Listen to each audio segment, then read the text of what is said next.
everybody. Let's keep this glorious conference going here with an exciting panel here on the evolution of NFTs. We've got a really good panel.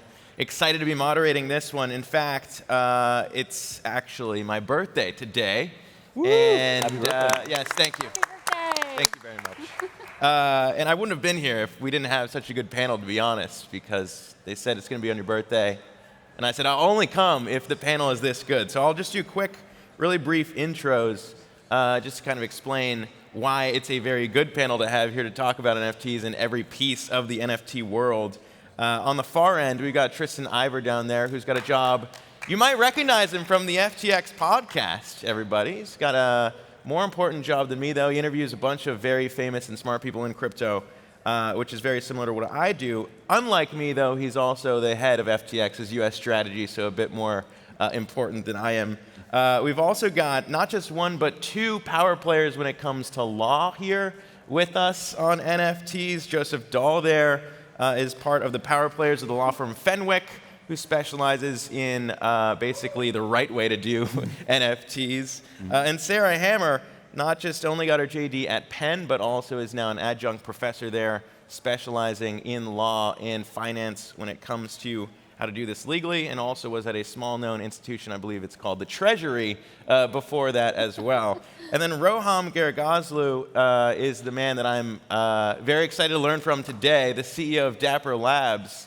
Not only kind of built out what NFTs could be way back when with CryptoKitties, but now also showing us what it means to present NFTs to a mainstream audience with NBA Top Shot. I'm not sure if we have any collectors here with us, but a very exciting project as well. So give a hand for this panel, ladies and gents.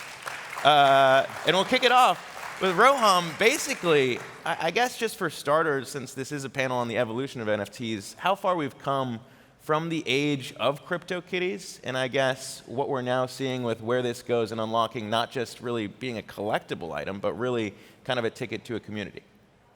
Yeah, I mean, I think, so CryptoKitties, we launched in November of 2017. And you know, I think in some ways we haven't still moved past that sort of, we haven't even reached the potential of the collectible gaming phase of NFTs, but I think what's changed in the last 3-4 years is usability. And teams like Dapper Labs, teams like OpenSea, Alchemy, and others have just been building that infrastructure of making these things easier and easier to get into, easier and easier for creators to interact with their communities.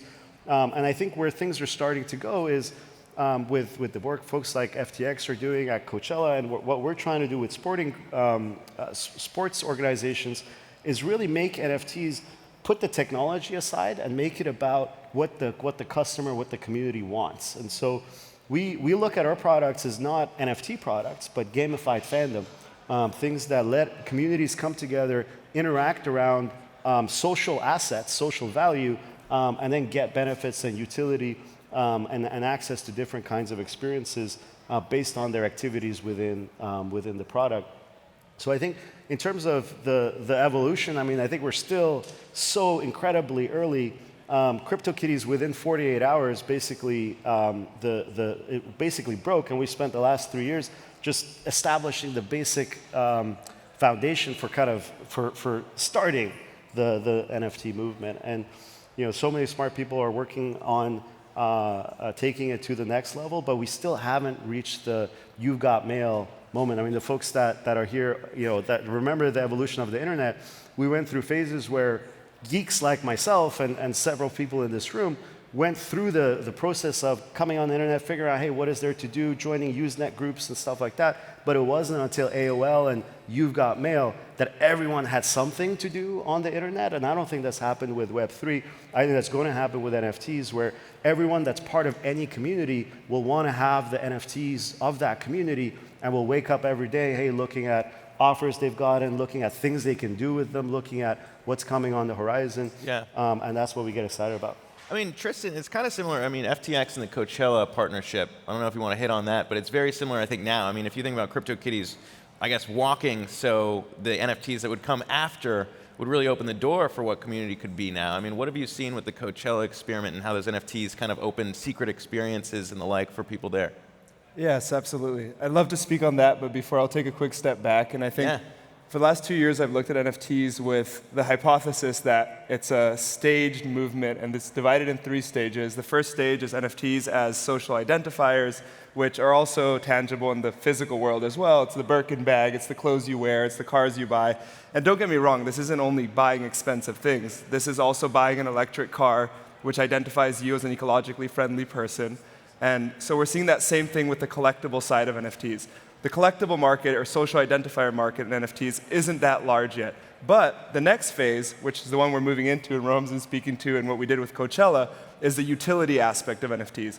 NFTs are incredibly easy to distribute to people. And then how do you tie real-life things to these NFTs? Well, what we did with 𝗍𝗍𝗲 is that we made it so that every person that went could take their RFID code, they could go to FTX app, they could input that code, and they would receive the seed, which would bloom into a flower right before the weekend started. And that gave you a special line of entry into the festival. It gave you a redemption mechanism for an FTX 𝗍𝗍𝗲 t-shirt, as well as some of other experiences such as rare flowers that gave people these different unique free things that they won through it. So the idea here is that instead of just having this digital item, which is a collectible, which you can show people, you're actually showing people who haven't participated in this market that by owning this digital item, it actually ties into real life things. And I think that's how we onboard the next wave. And real quick, I think the last and third stage of this, where it gets really interesting, is where we're able to actually tie NFTs into real life assets that have very illiquid markets and bring liquidity to them. I actually think the social identity phase has barely started. Like, you know, Twitter has the NFT profile pictures, but realistically, portability isn't there yet. In the next 3 months, you'll have all the major social networks supporting NFTs and letting folks, and in addition, I don't think usability is there yet. On Top Shot, 97% of transactions are, you know, fiat US dollars rather than crypto, but everything else, you have to have wallets and all these different pieces. And, you know, it's not, I don't think we've even scratched the surface of a normal fan of a particular IP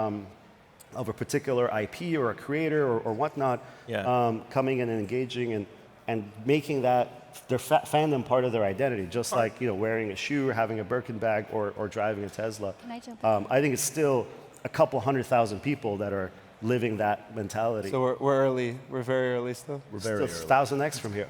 All right. I like that. I agree. Yeah, no, Sarah, go Can ahead. I just jump in on that? I totally agree with what's been said. And one thing I was going to mention is at the Wharton School, we have the advantage of kind of being in the middle of a lot of things that are happening and the privilege of working with a lot of amazing companies.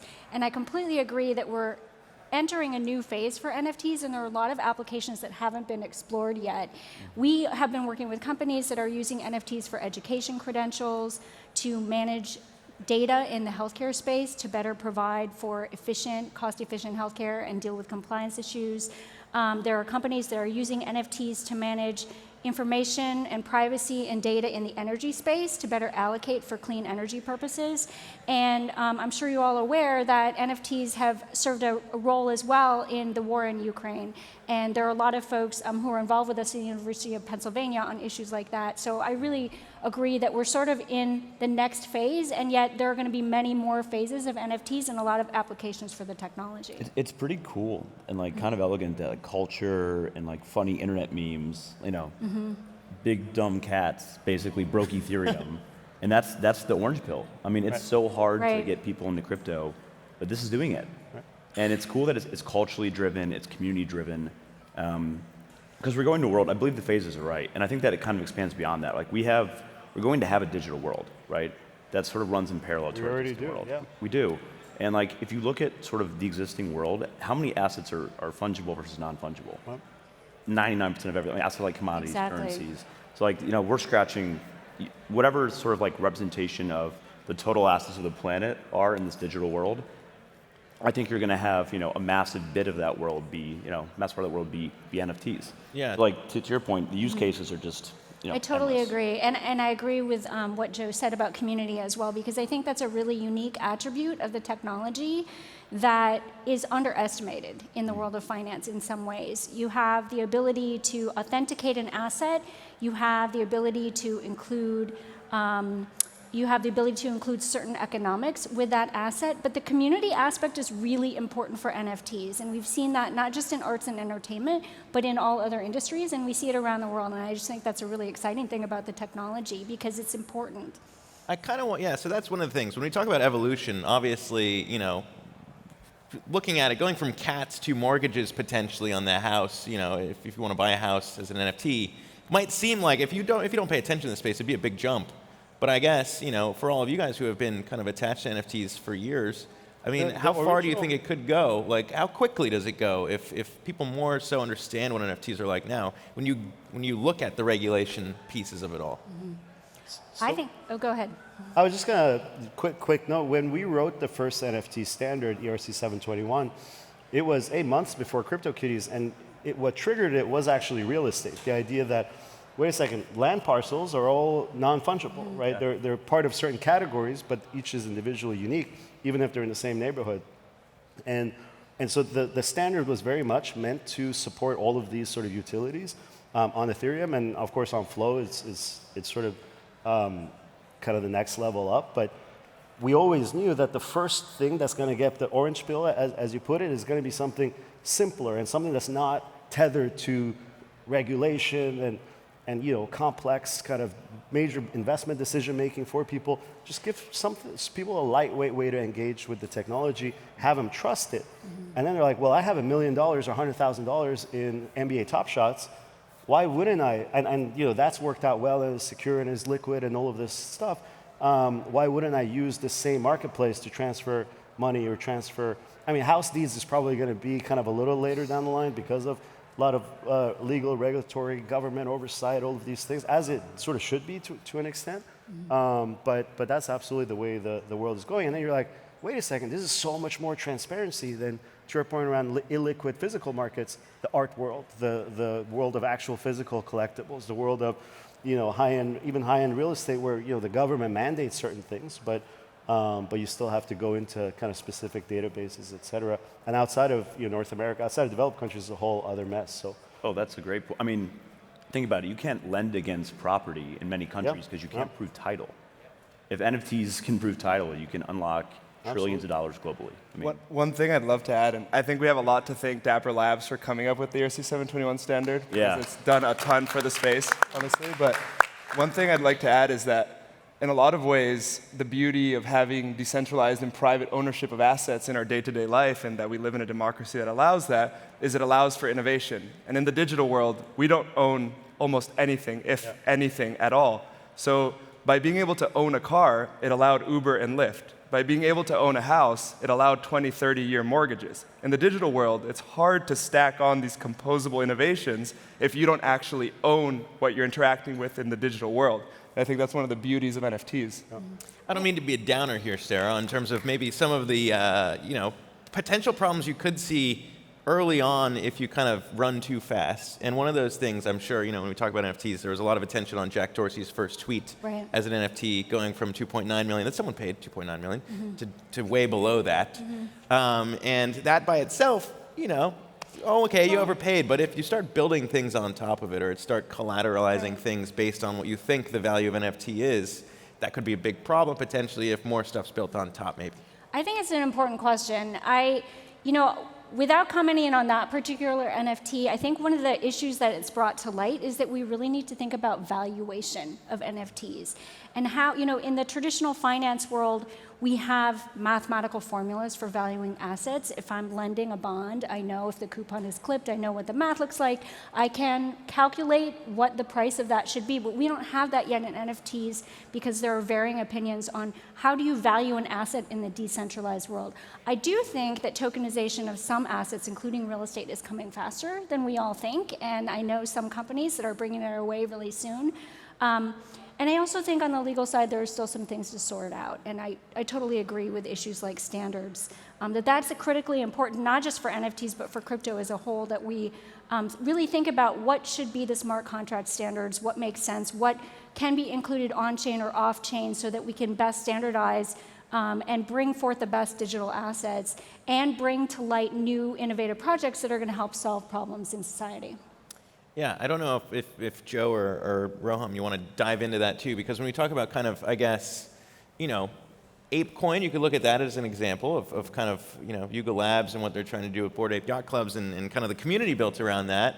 And then when you talk about valuation, what a token like that might be worth, and what it kind of invites. And if you can actually print billions of dollars worth of market cap when you drop a coin like that versus, I guess, in the traditional world, you might dilute some value to the community. But I mean, curious to hear your guys' thoughts on that. I'm bullish. Yeah.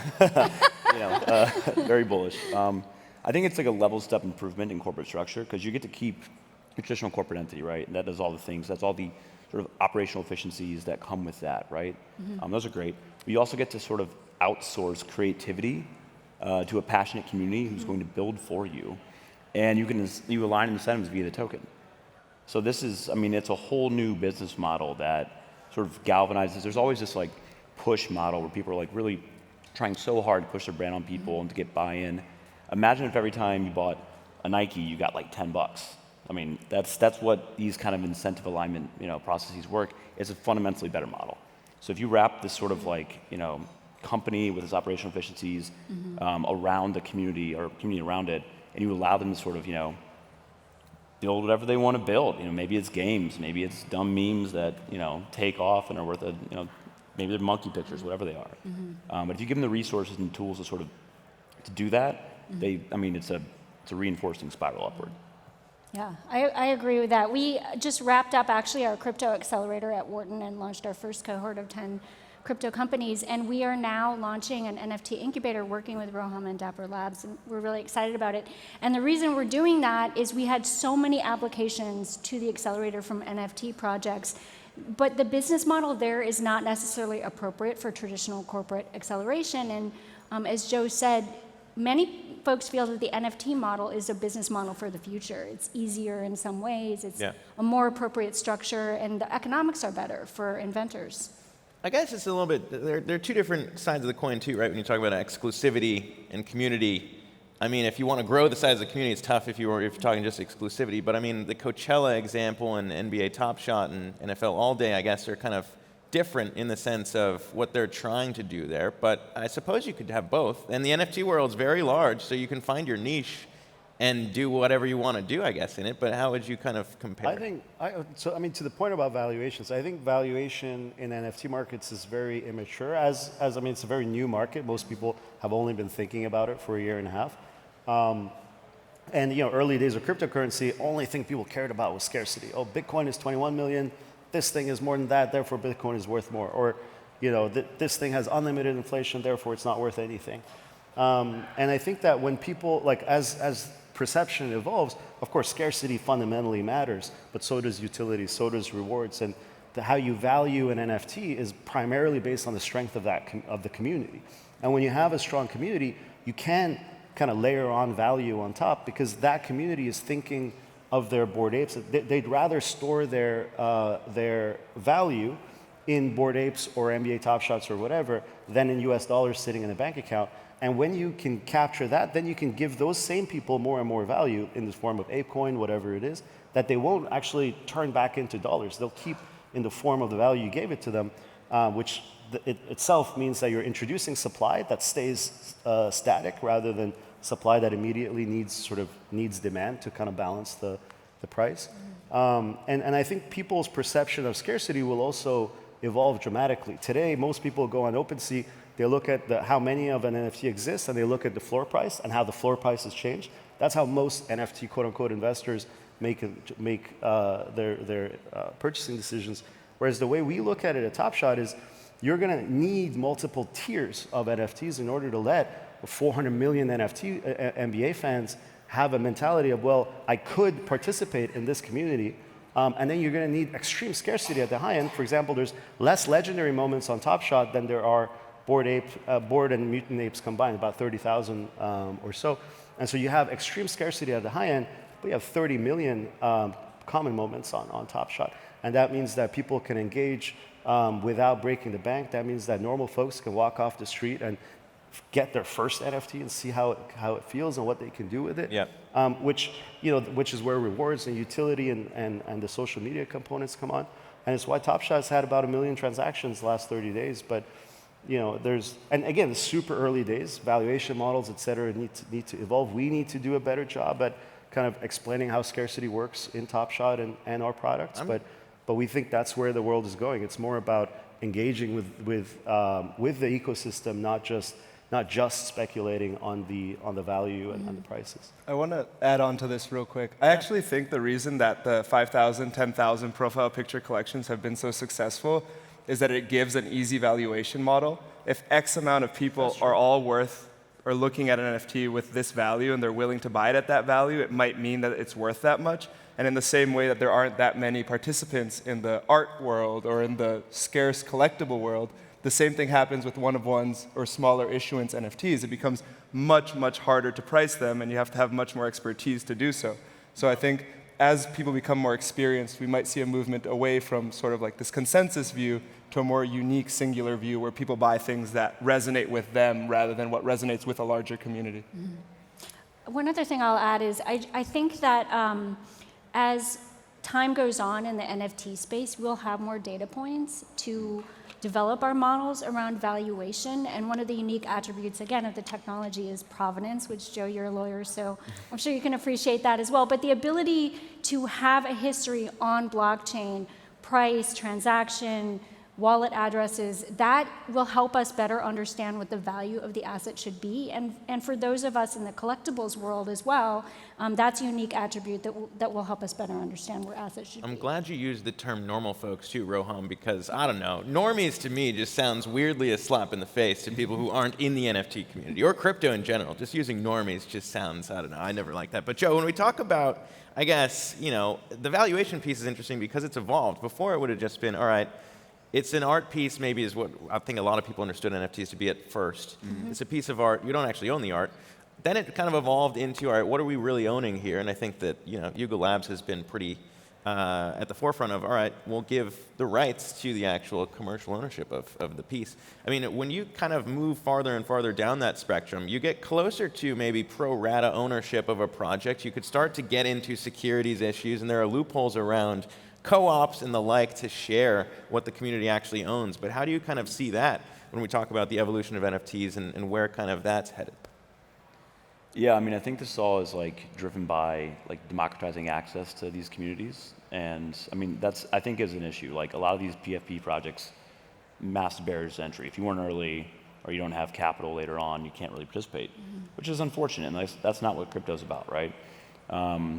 It's kind of about the exact opposite of that, right? I don't think that fractionalizing these is the right approach.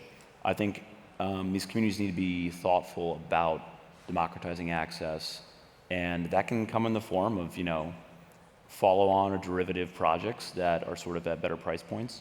And that's probably the best. Fractionalization is going to be, you're opening up, a hornet's nest of issues potentially. That's my take on it. Yeah, we'll leave the law talk there, I think, maybe for we don't want to get too deep into the law piece of all this. But Roham, man, I guess it is important to kind of think about that piece too. When we talk about Dapper Labs and what you've built, the underlying blockchain for people who haven't looked too closely, it would look the same, I guess, when you look at the top layer of what NFT projects are doing, but you actually own the bottom piece of all this, the blockchain that's actually functioning for NBA Top Shot and everything else. Well, we don't own it. People can own. We don't own it. It's a blockchain. We created it, but we're a minority in every aspect of it. I have no special decision-making abilities over it. And there's 400 node operators. There's big companies like Google and 𝗬𝗿𝗀𝗲𝗃 and Samsung, et cetera. But there's also startups, lots of independent creators. A bunch of NBA athletes run their own nodes. Yeah. And so there's but the fact that we built it, and the first year especially, where we were iterating like crazy, because this was the point of the Flow blockchain isn't just to solve scalability.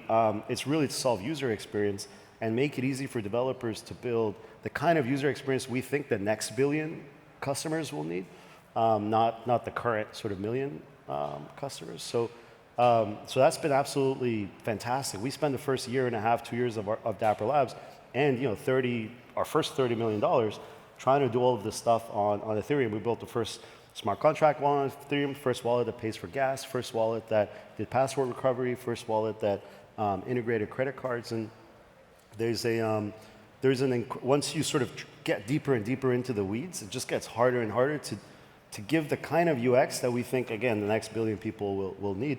And that's not necessarily about centralization versus decentralization, because almost everyone will start centralized. There's no way to argue, in my opinion, otherwise. People will come with a credit card, they'll buy the thing, they'll expect it to be connected to their phone number or email address. That's it.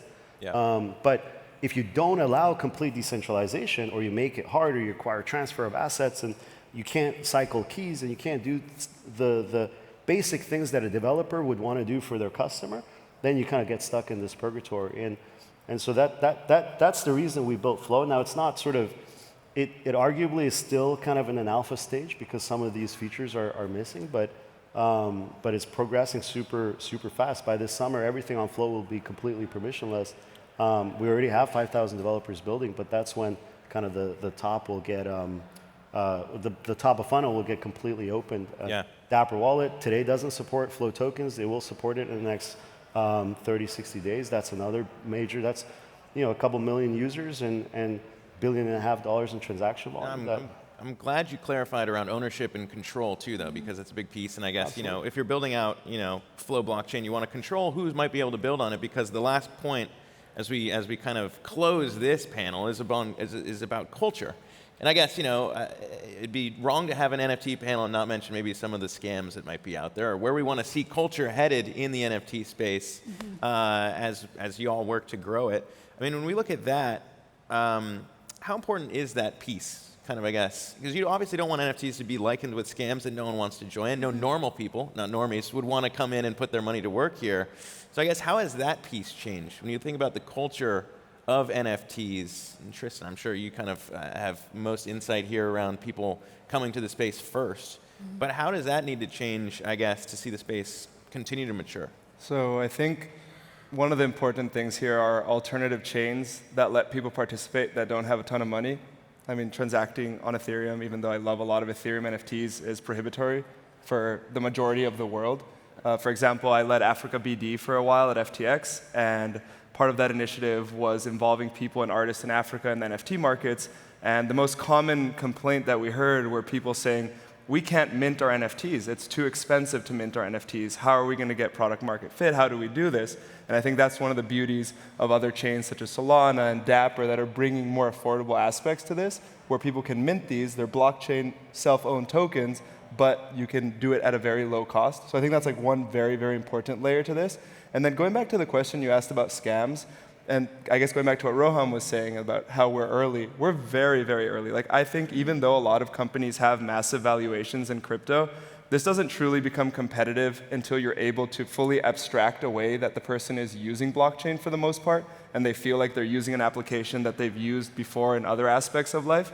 So I think once we start getting to applications or products that are in that level or category, that's when the real competition in crypto starts. And that's when actually who can get the next 100 million billion users starts. So for now, it's just building all the primitives and frameworks to get to that point. And it's a fun, exciting journey, but I think there's a lot more left to build. And last thing on the subject of scams is that it's a bit of our responsibility as people familiar with this space to talk to our friends and family and people that want to get involved and try and give them a heads up that, make sure the link you're clicking to go mint that NFT is actually from the site that you're supposed to be doing it. Go ask in the Discord, ask a moderator, is this the right link? Because if not, wallet security in crypto sucks right now. If you approve a transaction and you don't know what you're doing, you could get your wallet completely wiped. And it happens all the time. So we need to move past aspects like that to be able to really bring in the next large mass of users. Yeah, so I think it's scams on one side, and then sort of fraud and wash trading and all that stuff. And then there's the security exploits and kind of hacks and ways that the software is not protecting the user. That third category, I think or at least Flow is much more resilient, and we predicted a lot of the things that are happening and still haven't actually happened yet.